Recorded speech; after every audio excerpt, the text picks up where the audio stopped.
So I want to begin with what's the difference between a literature review and theory. These sections are often seen to be similar, or rather it is, or synonymous. So for instance, it might be seen that actually a theoretical section is what the literature review section is, right? It's really important for me that we do not think in that way, because I want to argue today for a version of theory which pulls right through the paper, right? Because theory is not something outside of us. It's intellectual work. It is which we engage in on an everyday basis. But actually, theories are well informed hunches, right? We all have theories. We all think conceptual thoughts. We move through levels of abstraction, which for me is what theory is. So theory is not opposed to practice, right? There is a version of theory which says actually there's the empirical section, or and then there is a theoretical section, right? There is also a version of theory which is that theory is opposed to practice. Actually, the theory is something that is either done within ivory towers, or it is pure science. It is removed from the politics of the contemporary moment. It is and so on. Yeah. It's a splitting of theory from practice is something that we should, because theory is always a form of practice, right? We are practicing theory all the time.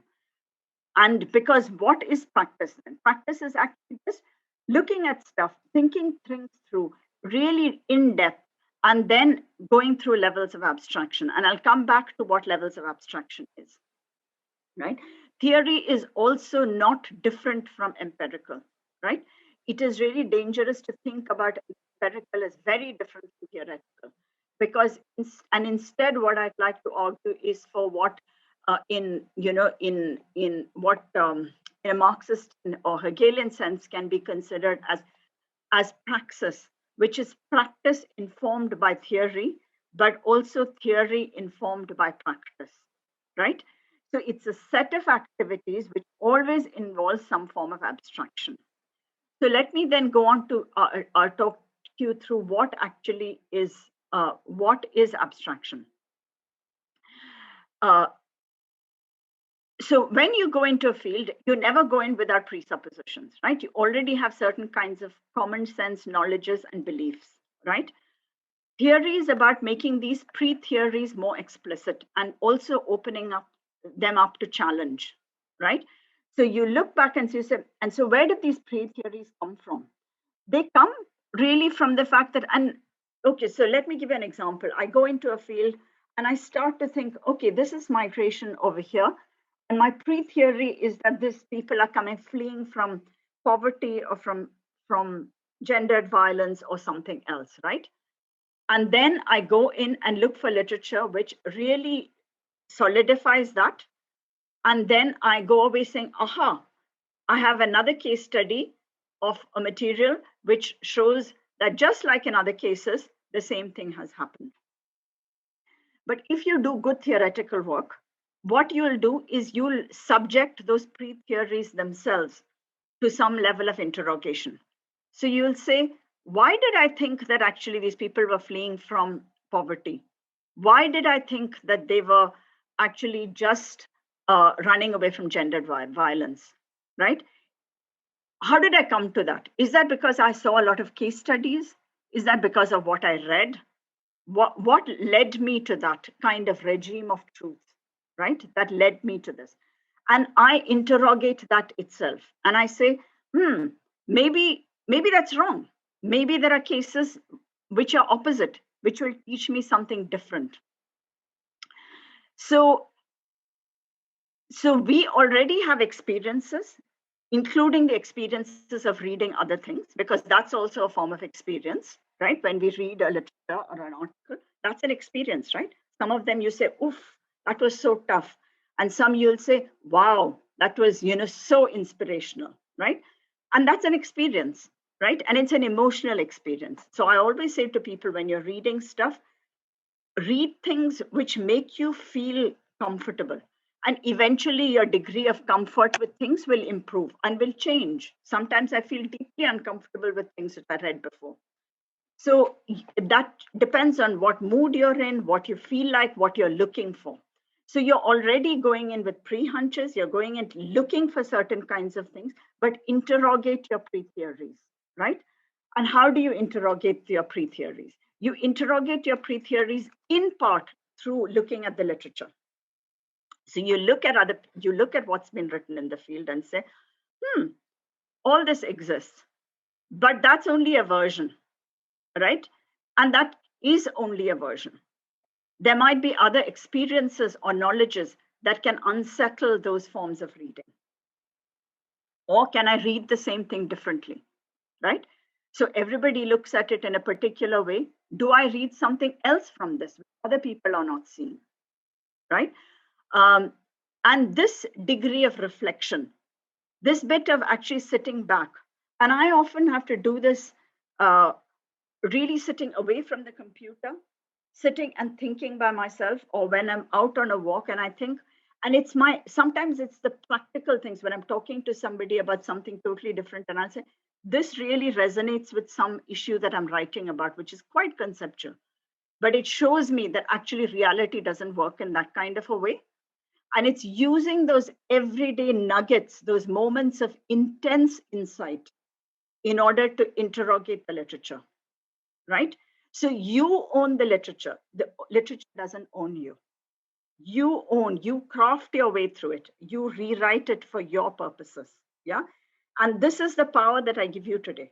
You have the power, you have the ability to rewrite things in your voice, right? Because you have a rich set of experiences.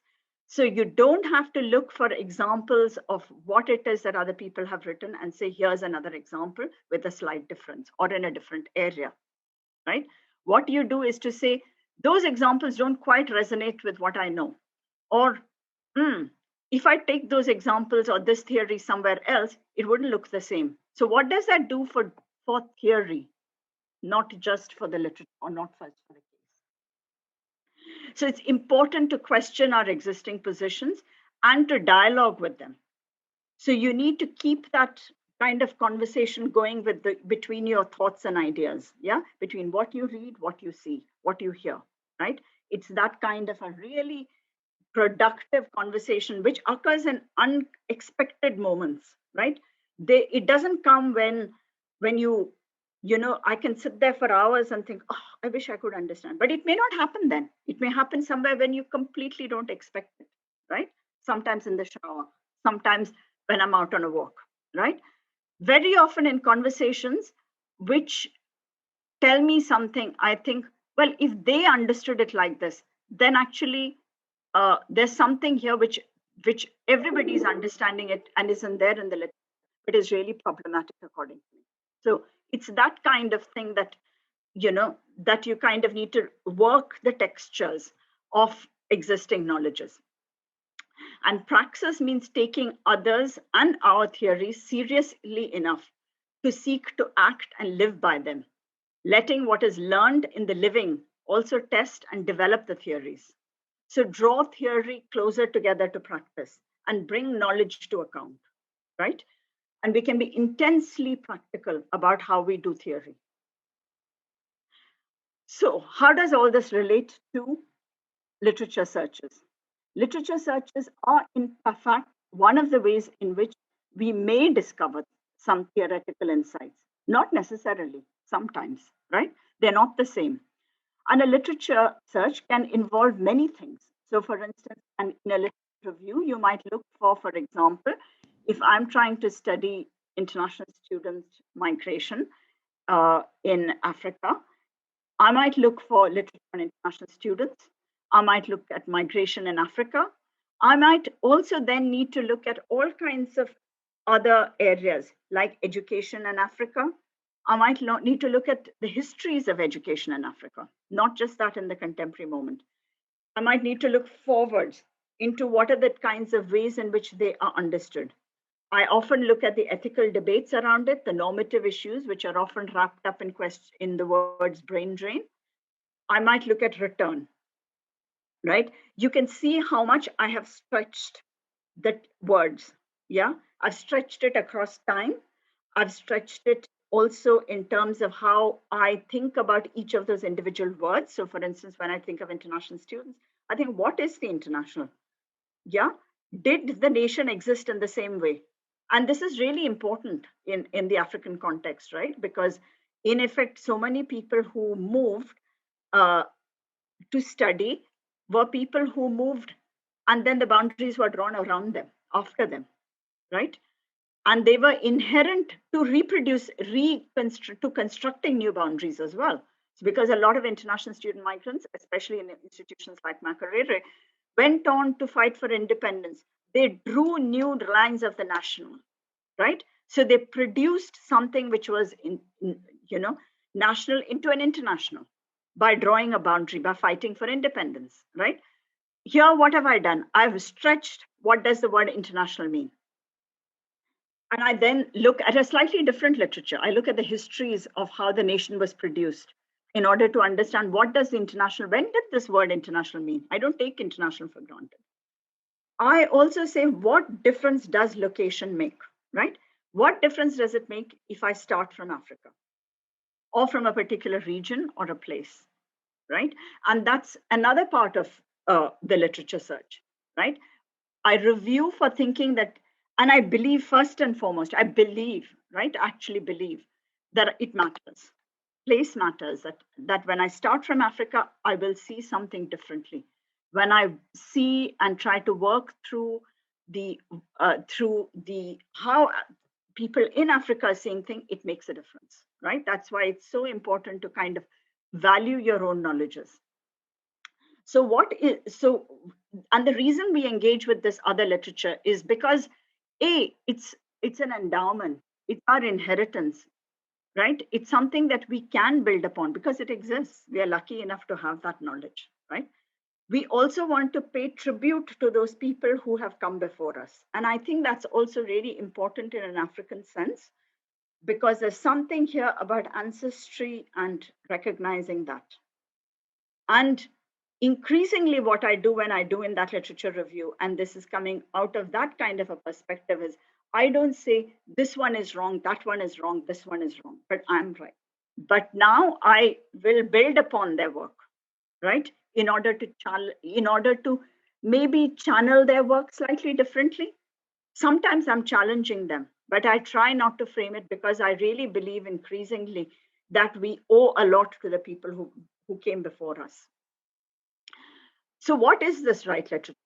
It's the literature which we find by looking at our terminologies, our terms, and those terms can be the area, the Africa that you're dealing with, the topic you're dealing with, right? International student migration, I say here as my example, but where I question what is the national and the international. I don't take student for granted, right? What about internships? Is student immigration category? Is it because they came in through a student visa that they become students? What about people who come in as family migrants and who study, right? So all those other people who are around them. And then I also think the theme is really important because I'm not writing about every aspect of international student migration. I will uh, I will pick up. I have a proclivity, and for me, that proclivity is what needs to be written, right? And I often, so Marcus and I, when we had this discussion about something, we talked. I said, "What are people talking about?" And he said, "Well, the thing that they really talk about is not what our project is about." But I said, "Shouldn't we be talking about that as well?" Do you remember this, Marcus? Conversation, and we said, yeah, maybe, yeah, that we do need to give voice to the particular issue and problem that the students have themselves talked about, when we write about this. And then there's something about methodology sometimes which we might want to review, and it depends on the nature of the paper. Sometimes a method, our insights may come from our method, and there we might want to review that literature. And of course, underlying all of this for me is the argument, is that I don't just do a literature review, I engage with the literature, right? So I choose, there's loads of material. I start looking and I think, oh, first I begin by saying, oh, there's not a lot, right? Because I start searching for the things which are very directly related to this. But then when I start expanding and stretching, I go through a period when I feel completely overwhelmed. I say, oh my goodness, there's so much material. Once I think about the nationalism and education, student activism, my career, then something else, and then something else. I think I can't deal with it. There's too much going on, right? And that's a really good phase. It's a confused phase. It's when I feel like throwing up my hands, but it's also the most productive phase because it's a phase when I have to find my voice. I have to find what I want to do with this literature, right? How I want to engage. So how do I engage with this literature? And I then go around and I say, okay, I engage with it thus. And I think I often have to step back from the kind of morass of material I have collected. And then I have to step back and say, oof, now what, how do I find my voice? And to me, it's often because I'm trying to make a particular argument, right? I'm trying to either identify a student problematic that I really want to give voice to, or I want to say, look, this literature is really problematic because it doesn't recognize something. So I find my voice. I find that this is the change I want to bring with this piece. And my way of thinking about my academic work is that it's not worth doing 8,000 words of writing unless I make somebody think differently. And so that's how I engage with the literature. And how do I then incorporate these engagements within the literature review? To me, that involves really rewriting the literature review through that voice, right? So then I strip away all the things that are not relevant. And then I say, aha, this is the bit that is really relevant because that's really the debate that I'm adding to. So there is also here something about the relations between different types of literature. I talked about area, topic, theme, method, arguments as different ways in which. But ultimately, the argument has to be the basis on which you tie those other bits in, right? You say international students are important. They're very important in Africa because it's got the largest proportion of international student migrants in the world as a continent. Okay, then you say, okay, it's empirically and politically significant, yeah, but it is significant for a reason, and that's where you think, okay, that's the literature which I will read. What's the reason that I want to? It might be important because for national something, or it might be important because for student well-being, whatever, yeah. And then it gives you that voice to think about how you incorporate these engagements. And when you incorporate these engagements, it's really useful to think, am I saying, and I've seen different models of this. I've seen a version of this which says, here's a body of work. They have a gap which they never address. Here's another body of work, and they have a gap which they never address. But here's my work which brings these two together, and then I actually think that makes a difference. Or you can have a version which says, here's a body of work, and in that, there are three kinds of gaps. And I try to address those three gaps together through the solution. So there are different ways in which you can think about what it is that you are trying to do with the existing literature. But ultimately, you're always doing something to the existing literature. You're not presenting it. It's never just a reiteration. You have already chosen what to present. So you've already done that work. You've not presented everything. You then need to say why you've chosen it and how you write it, because that's the argument. The argument is already set out in the way that you present your literature review. And that's what you'll then hand over to the rest of the paper. And I'll give over to Marcus to carry on. Before we hand it off to Marcus, I wanted to take this time, maybe spend 10 minutes or so taking some questions that people may have, or just reflecting on some of the points that Parvati's raised. So do use the hand raise function, and I'll keep an eye out and make sure that I get everyone in order as much as I can.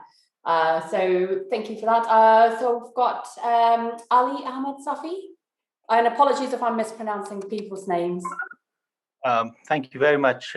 It's a wonderful presentation. Thank you very much. My question to Parvati is actually what you discuss is, I think it's extremely important when we read and try to organize our argumentation in the literature.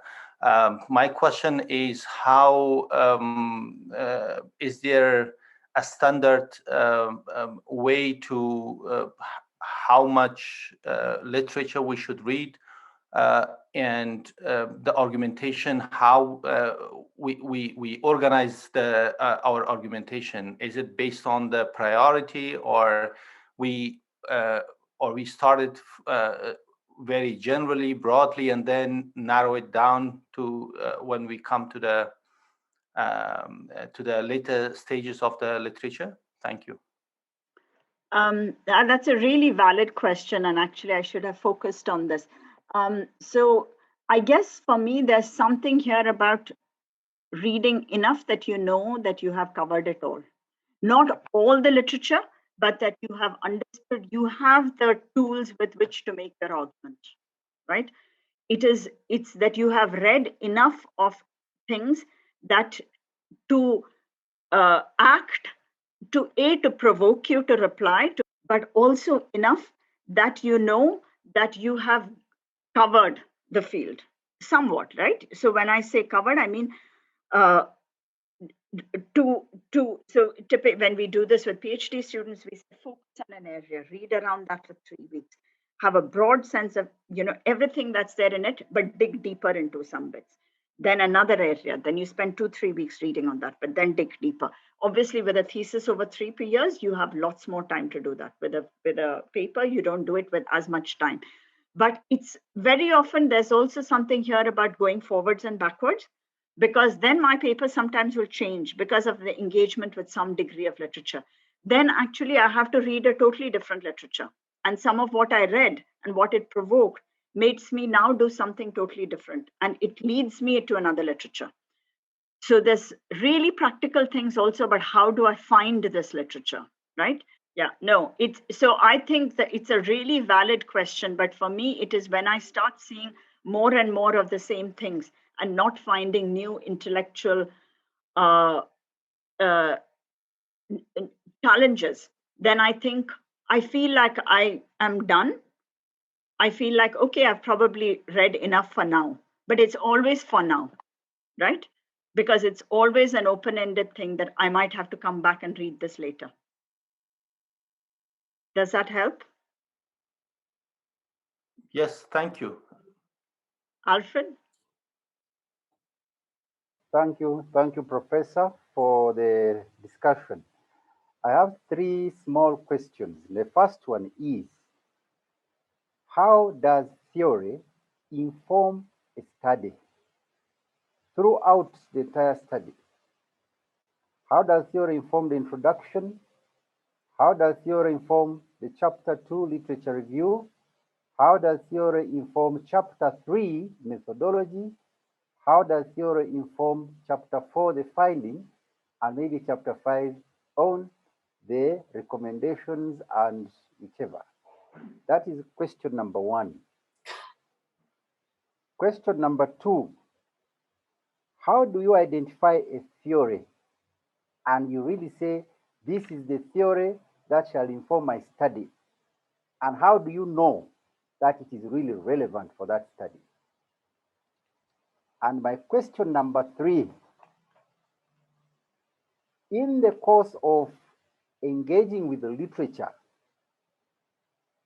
how does your voice as a scholar come into your writing? In other words, when I read an article, when should I be able to say the writer actually had his or her voice in this piece of work? Thank you so much for now. Thank you. No, thank you very much. So Alfred, I think the first question Marcus is going to deal with, as he pulls it through the entire, how do you pull it through an entire paper? But there's something here about how to use literature reviews throughout the paper, but then there's also something about how to use theory throughout the paper. I think in effect, if you think that actually your paper is always theoretical, right? It's always coming from a theoretical point of view. Because theory is not literature, theory is a hunch. It is a well-informed, well-studied, and considered hunch. So in effect, everything, even when you look for a literature review, and decide what you read, you're always doing theoretical work, because you're always saying, my hunch is that this is the work that is relevant. My hunch is that that is what is important, right? So if you think of theory like that, then which is a hunch, then you are always doing theoretical work. So when I do this, you have a hunch why I might be doing it. It's dramatic, right? I do this, and it's just, you think, okay, she's doing drama as usual, right? So that's a kind of, and that's a form of theory which is based on a very quick empirical relationship. You watch me, you see how I act, and then you say, aha, that's how she does. That's how she performs, right? We're all performing. But when you root that same forms of hunch through considered thinking, we usually call it theory, because it moves through levels of abstraction. Do you know what concrete is? Concrete? The concrete is a mixture of sand, stone, some cement, all of that together makes concrete, right? And if we think of the concrete as the reality with which we live, right? And this word concrete is used in theories of knowledge as this kind of a mixture of the sand, stone, cement.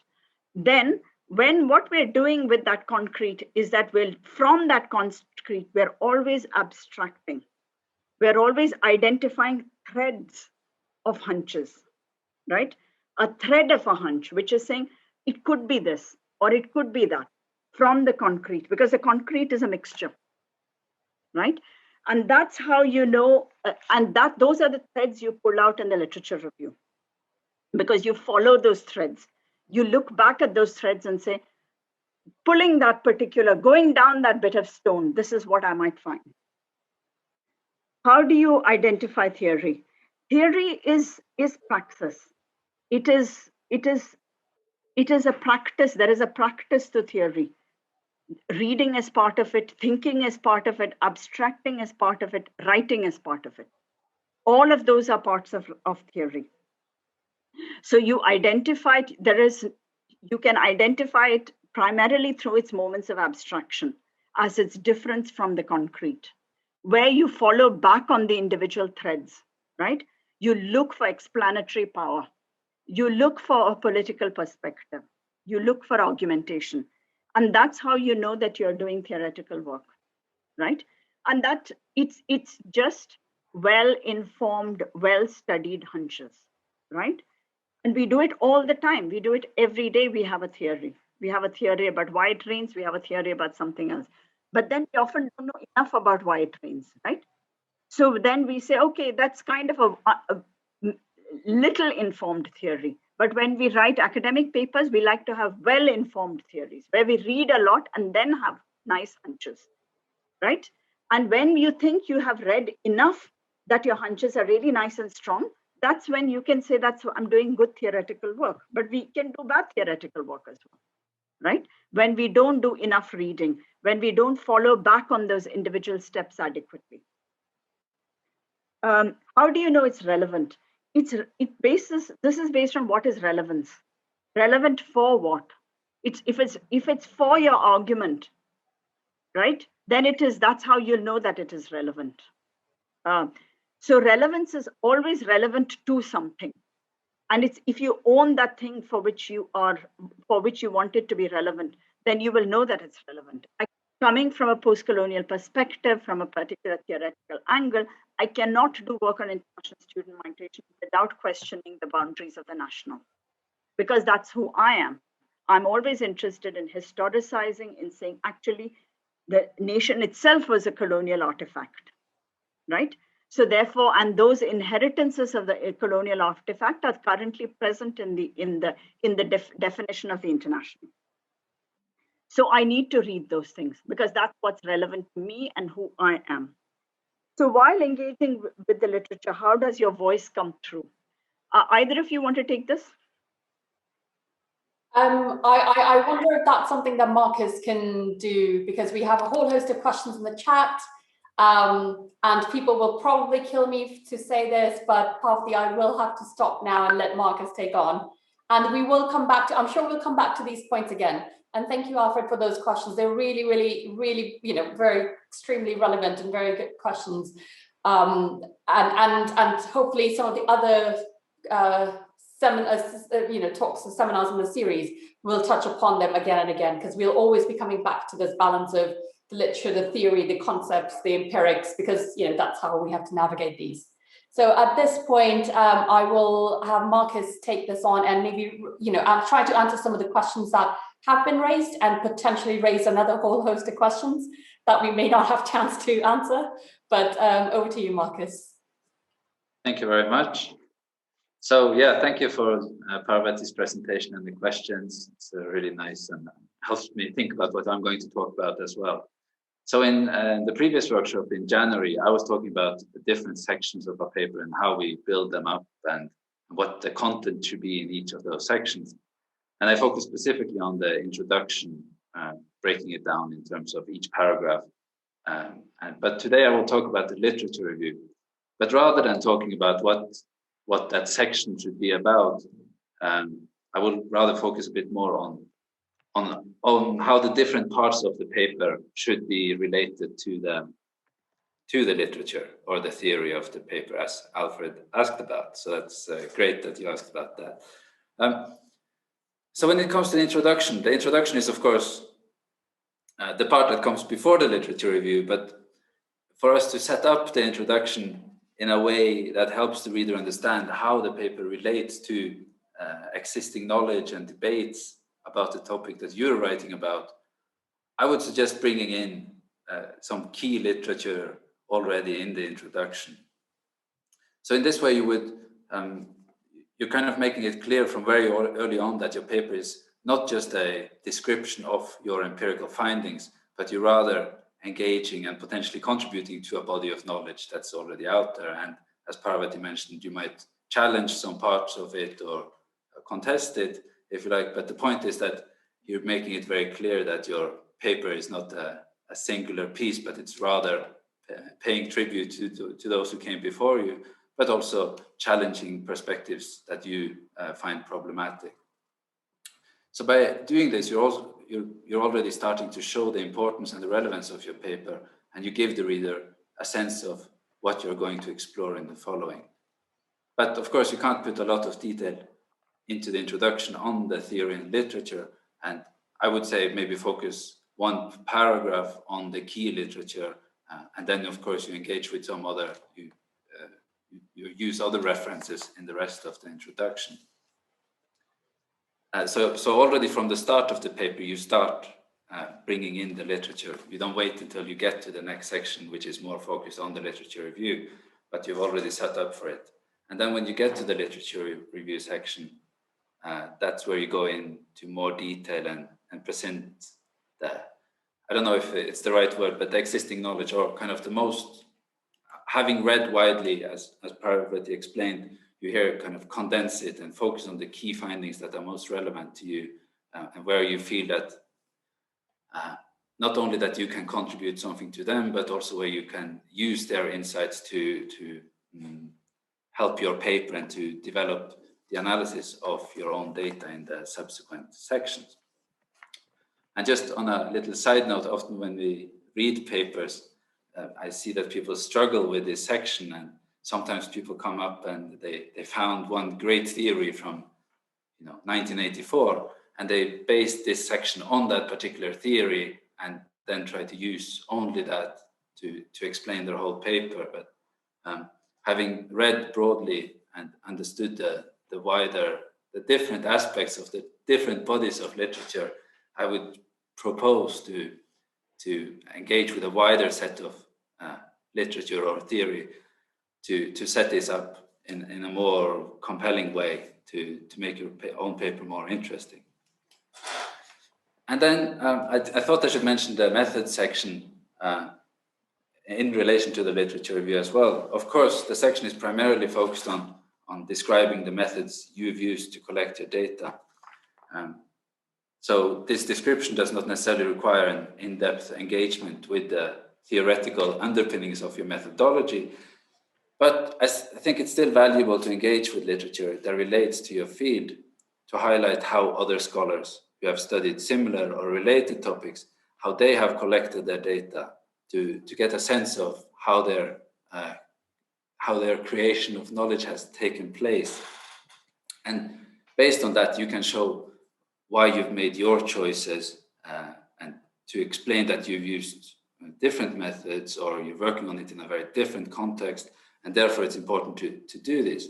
So I think so if you're engaging with a body of literature in the literature review, I think you can bring that into the method section as well to make it clear that you're engaging in a broader debate, and the methods you're using to understand these phenomena is also relevant to the tools that we use to create knowledge about these things.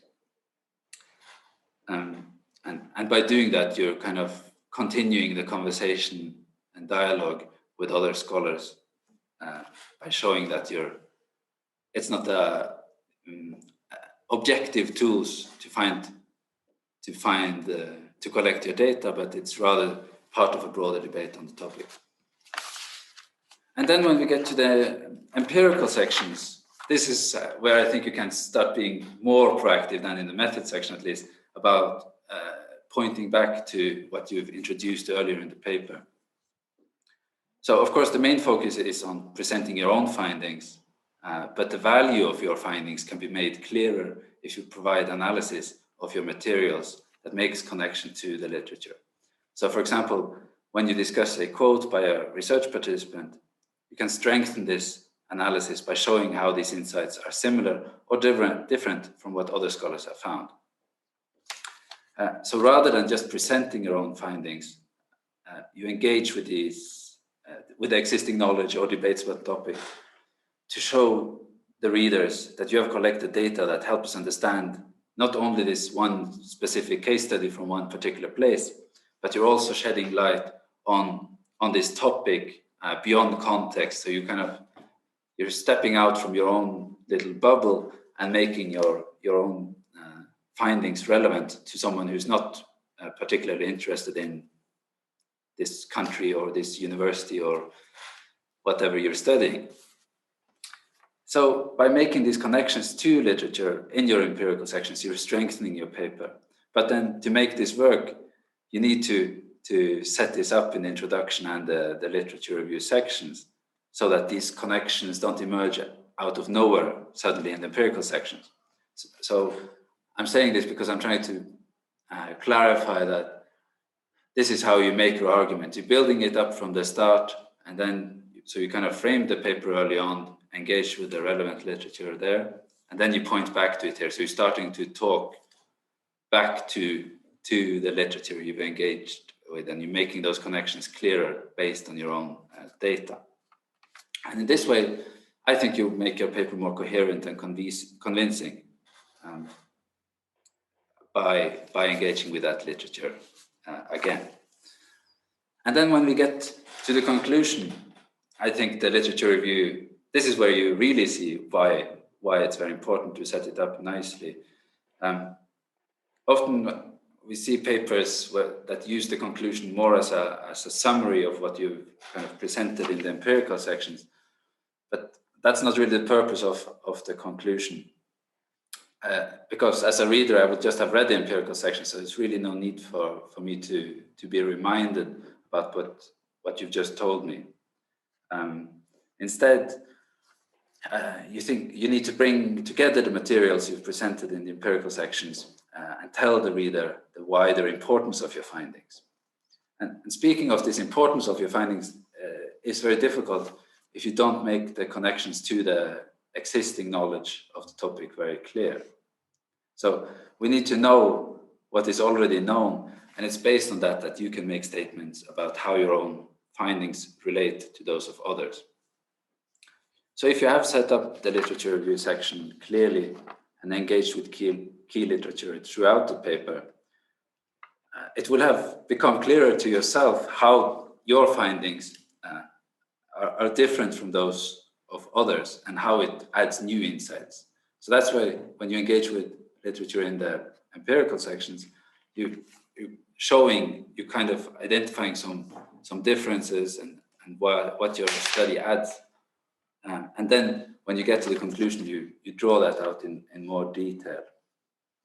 So in the conclusion, then you need to demonstrate this by pointing back to other people's arguments and explain how your own insights help expand the understanding of this topic that you're writing about.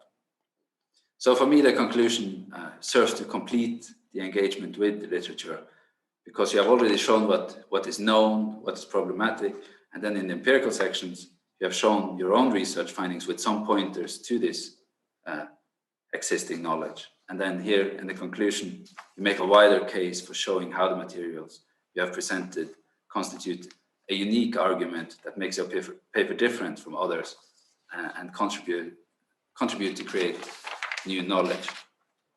So to sum up, for me, the literature review is very important in that it ties together your paper and helps you guide it and make it more valuable than just another empirical case study from some particular location. But to do this, we really need to situate the paper in the broader debates. And in that way, I think we'll make it much stronger. But as we touched upon a bit earlier, then, in terms of what kind of literature do we engage with, what is the right theory? There's no simple answer, but it's a very complicated discussion to have. And Gunjan and Parvati and I, we had talked about it a few days ago. And we always encourage people to engage with local perspectives, and you should always cite a diversity of authors and not only rely on the big famous people. But at the same time, you have to be a bit strategic about it. If you want to publish in a British journal, you have to be aware of the key people who have talked about this issue before, and you have to engage with their literature or their work. If you don't do that, if you're too radical and move away from that, the editors of the journal are not likely to accept it, because they will assume that you don't know the literature that they think is more important. So it's a difficult decision, because there are other literatures that we should engage with, but we should also take great care to make sure that we're not we're pushing ourselves away from where we want to be. And I'll hand over to you, Gunjan. Thank you. Thank you so much for that, Marcus. So we'll do similar to what we did before, which is have another round of questions for about 10 minutes. And then we've got one set of final bits to wrap up the talk, and then hopefully have another 10 to 15 minutes of questions after. So we've had a hand up from before.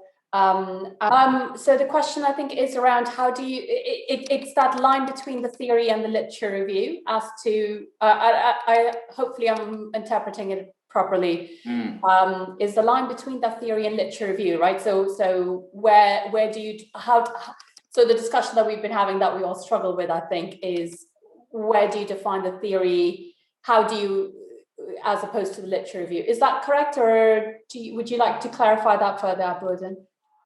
Yeah, you are right. I just want to differentiate between literature review and theory. And Marcus, while you're reflecting on that, and Parvati, if I could ask you to reflect on that as well, if you could think a little bit around one of the questions, which is about theoretical theory and conceptual frameworks.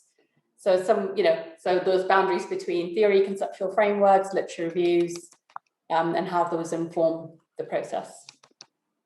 Okay, thank you. I can start. It's a very difficult question. Even if we've written some things, it's still difficult to give a nice and clear answer. But so if I'm thinking about for the literature review section, I would think of it as, I need to understand, as Parvati said, what's going on, what have other people said about it, what is known, what is not known, and lay that out to some extent. And then towards the end of that section, I would hopefully have a sense of what's going on, but also then start developing some sort of theoretical approach. So I'm kind of gradually, I'm providing some sort of overview, but I'm not just giving it to show you that I know what's going on. I'm also using it to set up my paper. So towards the end of the literature review, I will kind of develop some sort of draw on a concept or something that I can then later in the paper use to analyze my own data. So I don't think they're separate, they're kind of merged, and you're working away so that you're combining some sort of review with something that you develop into a broader theoretical framework that you will use to analyze your own data and create your own argument. But Parvati will probably have something more sensible to say. No, I think the thing about a literature, it's partly about sources, right? So a literature review is precisely that. It is a review of existing literature. But all your theories don't come from literature. Your theories come from experience. They come from, shared understanding, from cultural knowledges, from many things contribute to your theory, right? So you might have a theory of why something happens. That's because of circulating knowledges around that, which can be just cultural. It can be anything, right? Whereas a literature review is a review of existing written text. So that's and one is, if you think about a theory as work that you do, right? That in trying to make sense of something, whereas a literature review reviews existing written text. Does that help? And is this something that other people also are struggling with? Because it's really important to know the difference. I'm just keeping an eye on chat. Is there a balance one should work towards with respect to engaging with better? So I think what I would add to that, for me, what theory does is it allows me, and a colleague used this reference, was they called it like putting on glasses. So if you're reading a set of theory and you read the literature through with that particular understanding of theory, for them it's like using a set of glasses, and all of a sudden you are able to see things in a very particular way. And if you change those glasses, using a different theory, then you're reading the same literature, but you're picking out different things. For me, theory is giving me a vocabulary and a way of thinking of that literature. So literature is written, all the books you could pick up, and it need not be what you're reading about your research topic. You could pick up any piece of text or anything that you're looking. It provides me with a vocabulary to make sense of what's happening. Right. So, for example, when Parvati says, "What do we mean by international?" and that's questioning what the international means, where that there's the international, which is linked to the nation and the coloniality of the concept of the nation. It comes from a very particular. It's a particular vocabulary, the idea that there is a coloniality. What does that mean? But it comes from very particular, there's a trajectory of work that it comes, right? And there's a language and a body of work that it draws upon. That's different from another's. So someone else will look at the nation and they won't talk about the coloniality of the nation. They may talk about the relations of power of the nation and in very different contexts, but they won't talk about the coloniality of it, because that's not the theoretical language that they draw upon and the way of thinking.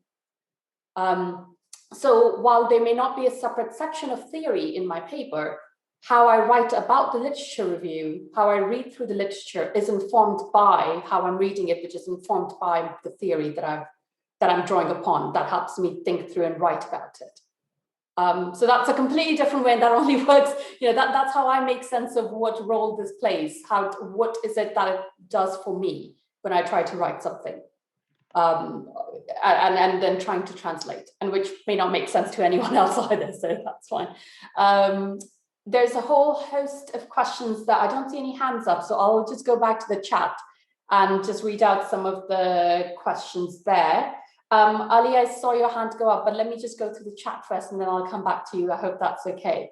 The first question was from Inesh, which is that she's concerned about the use of grey literature for literature review. Your thoughts, Marcus and Parvati, on where you stand on grey literature for the literature review? So grey literature is definitely a great thing to have access to and to be able to use, but it's never all of it. I think you always need to go back, because ultimately when we write these papers, we're always making an argument into an academic debate. So grey literature is rarely about academic debates. So it's useful, it can be a useful strut, but it's not all of it. Mm-hmm. Okay. Because your theories rarely come from grey literature, or the theories can only go so far through the grey literature. They can never be built on them. Right. Oh yeah, so just going back to one of the earlier questions before. So now that we've distinguished between the theory and the literature review, what's the difference between theory and the conceptual framework? And how do you, where does that fit in when writing a paper? A framework is just that, but a theory is a set of activities you do with a conceptual framework. Right? It's how you utilize and you move. Theorizing is always an activity, right? So whereas a conceptual framework is more an architecture. It's the difference between a building, saying a house and building. A house is like the structure, it's a conceptual, it's a framework, and theorization is an activity, like you're building that framework. So theory doesn't exist outside of its action. It's not something that you can pick up and use. It's not a toolkit. It's an activity. You're always theorizing. Is there, so I'm just going to read through the questions again. Is there a balance one should work on, and this is from Abiola, is there a balance one should work towards with respect to engaging with better known literature and more local perspectives? So I think Marcus had touched upon this, and I know we've all had various conversations around this. Yeah, any suggestions on, engaging with known literature and more local perspectives? So there is definitely, is there respect in better known literatures? Yes, absolutely. Absolutely, there is a balance. And I think the balance exists in thinking about where and what is useful to you in your argument, right? And there is always, so when in the project that we do on decolonizing peace education, I think, but there's really excellent stuff on theater in Zimbabwe that is really helpful. But then I think actually some of that work draws on some really excellent theorizations and conceptualizations also by people like Brecht writing about what is theater, what is a play, right? And what work is a play doing? So, and these are interrelated, right? So for me, there is something always about being both situated, and being situated in the place in terms of local, but also between being situated in the concept, which is theater, right? When you're situated yourself in concept, which is theater, then you do have to read the wider literature on theater as well, not just that on theater in Mozambique or whatever. Marcus, do you have anything after that? No, just as I mentioned before, and that you have to be strategic about it, and if you want your paper accepted in certain journals. So that's it's not on. It's of course it's about making your argument and making a nice case, but it's also we have to subject ourselves to what exists out in the world. So you just have to make sure that you're not distancing yourself from what's going on in the current debates.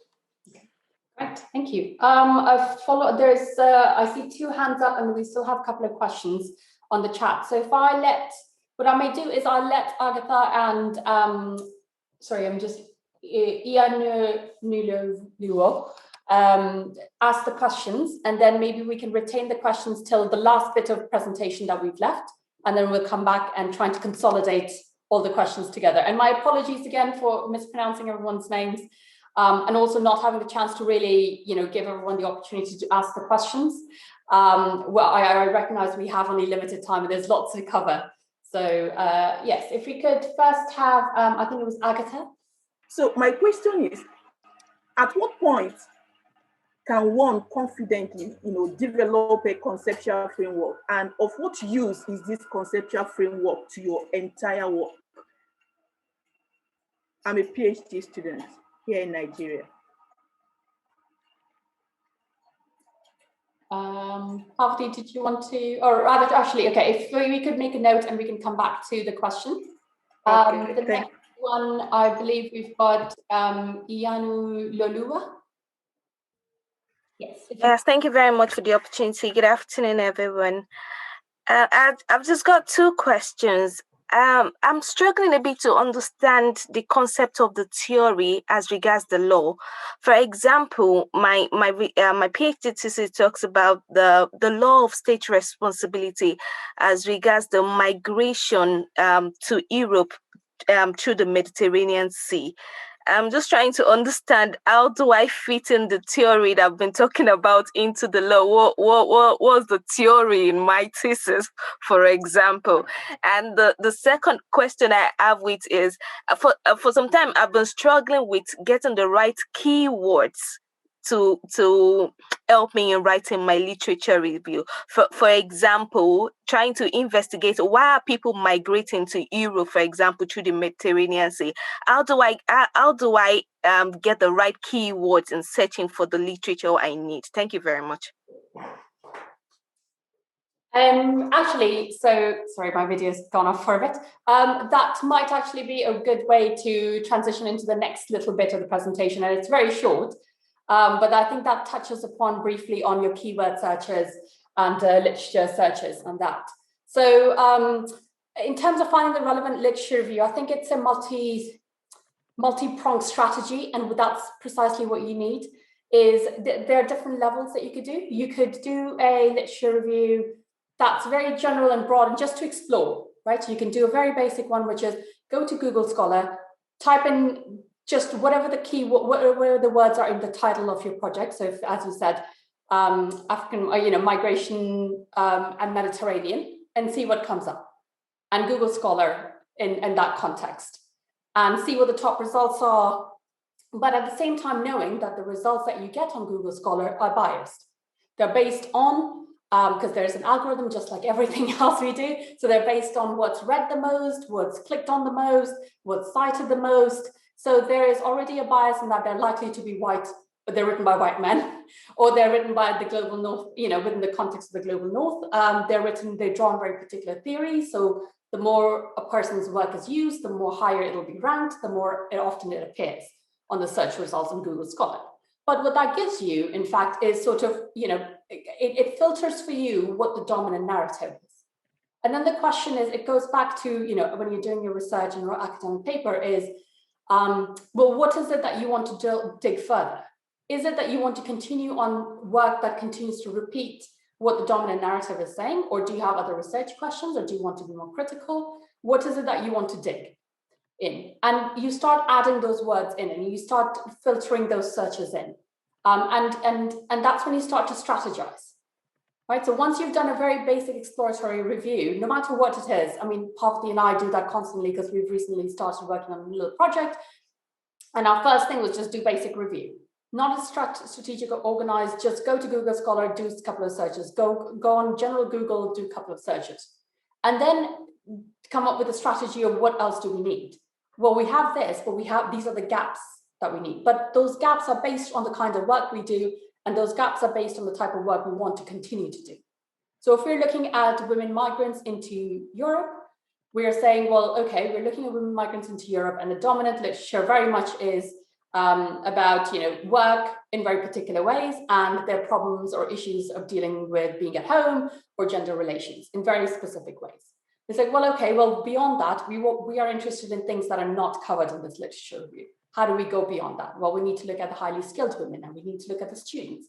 Okay, well, then that's another body of search, right? So we start to map out what those terms are. I think you also need to realize, and this is something I've had issues in the past where that your body of literature is not going to be limited to the discipline that you're working in. If that's what you want to do, that's fine. If the field of work, if you only want to do migration and Mediterranean, that's fine. But know that your literature is not just going to be within migration and Mediterranean. It's going to be around citizenship or mobility or Mediterranean or Europe or wider, right? So you have to go back and forth and look at, expand out and filter back in. And it's a continuous process, just like what Marcus has said and Parvati has said, is that you go back over and over and over again. We do that with everything, but know that as you're churning, the cream sort of rising up, the things that are of interest or things that are not are rising up, and then you filter that cream out, you churn it some more, and you filter that cream out further. So it's a continuous process that you're doing. But at some point, you do need to be very strategic. Because if you say that I'm coming up with no search results, these terms are not working, well, okay, why aren't they working? What are these terms giving you? If they're giving you certain sets of certain disciplinary boundaries, then maybe look beyond the discipline and just type things, right? So if you work in sociology and you're looking at Mediterranean, just type sociology, Mediterranean and geography. I mean, it sounds very basic, but it really does take a lot of like digging and digging to realize, you know what, I'm just going to type geography and migration and see what comes up in Mediterranean. Or philosophy and migration, or education and migration, and, you know, based on what are the other components that bring your project together. Which does mean that you have to accept that it will grow out. Your literature review is going to blow up. And there's more things that you'll have to read than you can actually handle. I know Marcus and Parvati's recent paper, which was looking at markets and education and fees, brought together finance and economics and education and migration in very, very particular ways that they're still contesting and trying to make sense out of. Right? These are very different disciplines, and they're disciplinary boundaries, they're research field boundaries, there are lots of things that you have to do, which is you just have to accept it's a frustrating process, but you have to be as strategic as you can. And this is where your grey literature comes in as well, is that if you can find grey literature in your field, that will point out different authors, it'll point out different terms and keywords to use. So at the end of the day, you'll say, this is the body, you know, you get that one paper that you've discussed, look at the citations, look at the references, dig through those. Use Google Scholar to the maximum as you can. Look through who cited certain works that you like or that you relate with. Follow through on all the citations, click through. With Google Scholar, you can in fact then click through, right? So it's like going to Wikipedia and you're clicking through the first few links and getting deeper and deeper in the Wikipedia hole. Just get deeper and deeper into that citation hole as going, you know, click through a citation. Oh, well, this paper looks interesting. Click through the paper, read through the paper, look at the citations. Oh, well, this looks interesting or relevant. Click through, read through, and, you know, dig further. So it takes a lot of patience because then you have to come back into your strategy of doing that. You have to review the pieces, you have to use the search engines. The other thing to keep in mind is Google Scholar is not the only tool. If you're looking for particularly African journals or pieces published in African journals, Sabinet is also a really good resource. Try to use different searches if you have university affiliations or access, use Scopus and Web of Science. Just don't rely on one source, use multiple sources, multiple strategies. Go to the organizations that may be of relevance to the work you do. If you're doing work that, you know, works related to migration, then migration organizations, look through those reports and grey literature and see what's there. So it's a multi-pronged strategy that you have to develop over time. And I think there's a whole set of resources that do, Parvati, correct me, I can't remember what it's called, what Johanna called it, the evidence strategy, evidence development or exploration strategy. That looks at literature, anyway, sorry. We have a colleague who works on a lot of these things and has a very, very built up strategy. Systematic review. Yeah, but she had another version of it. Okay. Evidence. Anyways, yes. So like doing a systematic review, but also, you know, documenting that. So with search terms, you just have to keep on going through, read the literature, read the articles, read the books, read the grey literature as well, and see what terms come up and try and test it over and over again with different combinations and disciplinary boundaries and research field boundaries, which I realize may not be very helpful in an instance until you actually get through it and they get results. But, you know, you just have to continue working through this. The second quick note that I want to make is in terms of, Marcus, can you just move to the next slide, please? Is the management, and I realize you may not be able to see it, is the reference management. So your search for literature review and the management of the literature review can be made slightly easier if you use a reference management software. So my preferred software and the one that I've forced upon Parvati and Marcus and lots of other my colleagues is Zotero. But that's because it's free and it's embedded, but you can use any of the ones. A lot of these are paid services, so they may be different. We tend to use Zotero, but what it does is when you're doing your searches on Google Scholar, you can download and link and save the references immediately. Right, there's a tool that you can get a plugin for if you actually work through and use it properly. But otherwise, what you can do, Marcus, if you move to the next slide quickly, The other one is again, you may not be able to see it, but what it does is builds you a file structure. It builds you folders, it gives you tags, it gives you all sorts of management abilities, functionality that says, this is my project, let's say international student migration, and a folder with an international student migration is theory and papers that I've tried to theorize international student migration, and that will all be saved in the theory. Then there's the demographics, because there are papers that just talk about the demographics and quants, and that will go under that. There are papers on education as a theme, and those will go under the folder of education. Those that are more migration related will go under migration. It's an artificial division, I recognize that, because a lot of these are overlapped, but at some point you do need to have a way of thinking through systematically what that literature might be. So, so I think I'll leave it at that, as just having introduced the useful, just the idea of citation management. And I realize people are also saying that Mendeley is there as well. Yes, Mendeley is also a useful tool. I've used to use Mendeley when I first started my academic work, and I gave up on Mendeley because I found Zotero just so much easier to use. But that's, again, preference, and you have to work through these tools to see which works. So I will leave it at that. We still have about 10 to 15 minutes for questions, and also some common issues that Parvati and Marcus will cover. So Parvati and Marcus, I'll let you sort of go with this. And while you're doing this, if you could also address some of the questions that have been asked, earlier by Agatha and Yanu, that would be great. And and I'll keep an eye out on the chat as well. Great. So common issues of scope and size. When do you know you've read enough? And it's really when you come to a point of where you feel like you have reached saturation, where you see the same references, where you see the same citations, where you don't feel you're getting anything new, right? But it's really important not to end too early.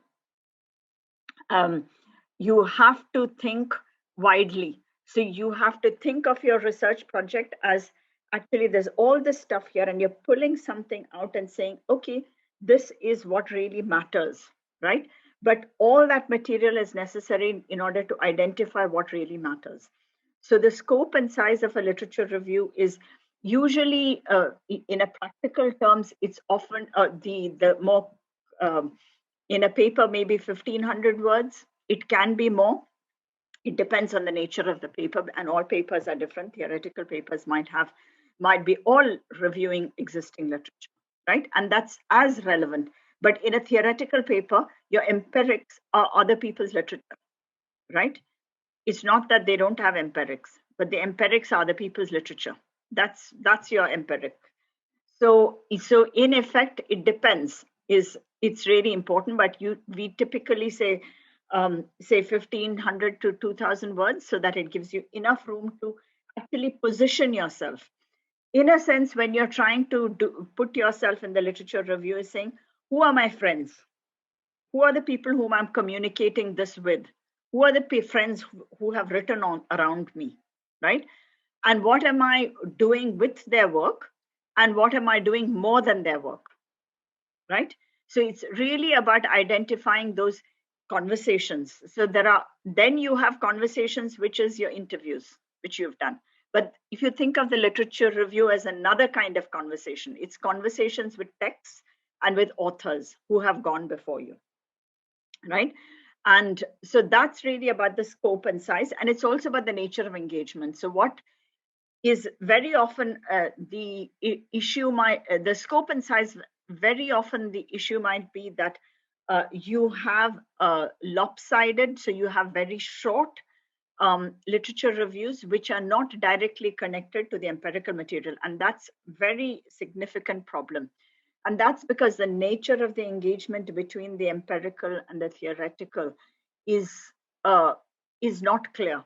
Is that if you think of the empirical work as one conversation, as saying actually that it does something more than what another conversation did, right?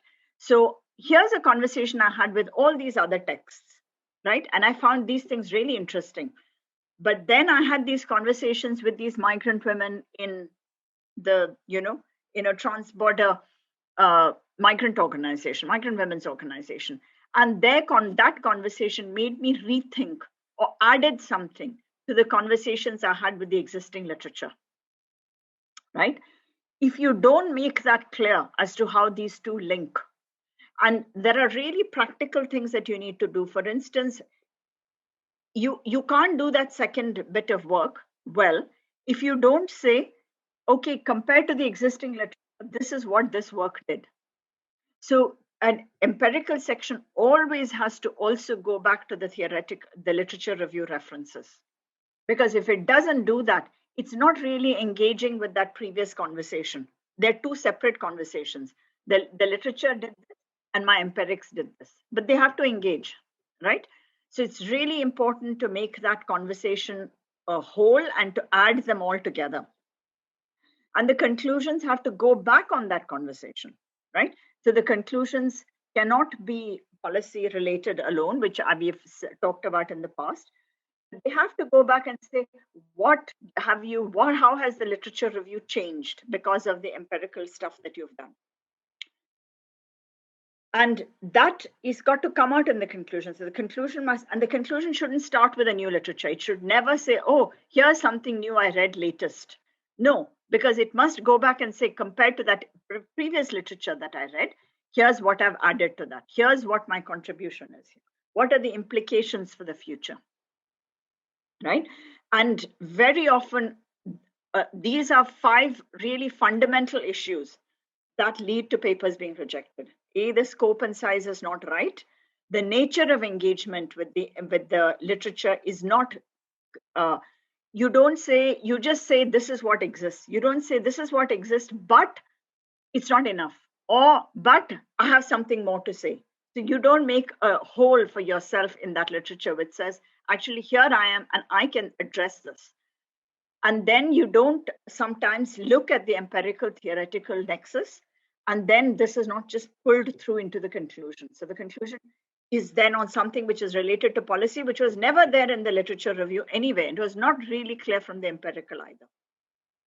So those are very common issues, and it's huge issues for papers coming from the global south, irrespective, in part because many of our papers are written in policy-facing journals, but then we do that everywhere, and academic journals are in the north, global north, are not usually policy-facing journals, right? The audience is other academics.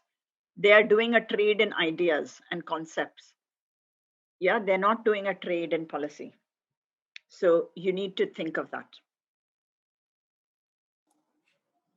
And I can just follow up and respond a bit more to Agatha's question about how to develop the theory confidentially and how to use it throughout the paper. And I think, as Parvati said, it's about kind of reaching a saturation point and feeling that you have a good overview of it all. And when you know what's going on in the field, that's when you kind of write with some confidence and situate yourself and create your argument based on that position. And Parvati has already talked about how to use it in the rest of the paper. I just want to mention, because there was another question about in relation to a PhD thesis and just in relation to the nature of engagement. So I think the way we engage with theory or literature in a PhD thesis is very different, in the sense that there's more space, and you kind of have to, as it's a training, you have to really demonstrate that you have engaged with the literature. So you will use more space for each of the pieces that you're engaging with, whereas in a journal article, you will do that much more briefly, maybe in just a few sentences. Over to you, Gunjan. I think there are a couple of other questions generally that if we could come back to. Sorry, I'm just going through the chat again. But in the meantime, I see there's 1 or 2 hands up. I believe it's Ianu Luola. Oh, would you like to go ask your question again? If you just unmute yourself, please. No? Would anyone help? Does anyone else have any questions that they would like to ask specifically before I go back to the chat and follow up on some of the things? Yes, sorry. Yes, thank you very much. I just wanted to say that my first question, I don't think was addressed yet. I was asking about the theory part of the law, trying to understand the theory part of the law as we've been talking about it. Okay. Parvati, would you like to take them on? I guess there's something about law which is really kind of empirically compelling, which is, but there's also legal theories, and there are also surrounding theories, right? So, for instance, the theories of intersectionality have come from a legal scholar who has drawn on feminist research, right? So there's always surrounding theories which might be driving your political positioning within law. And I talk about this, I work with a big group of lawyers actually on a particular law. So in India, one of the legal things which actually the courts have been very generous about is if a woman dies in a road traffic accident, the money that was the money that has to be spent to do the work that she would have done, which is like, for instance, childcare or housework or something like that. In some cases where it has come to court, actually they have won and said yes, that should be recompensed because she had a child and now we have to pay for it. Okay, so it's really practical thing. Now the legal situation, that's a legal thing, but what it's drawing upon is the fact that actually there is something about social reproduction, which is what the woman is doing, right? And this particular scholar, who's a legal scholar, says that actually social reproduction is so central to how production happens. You have to reproduce the entire society, right? You have to bring up children, you have to feed them, you have to look after your families, whatever.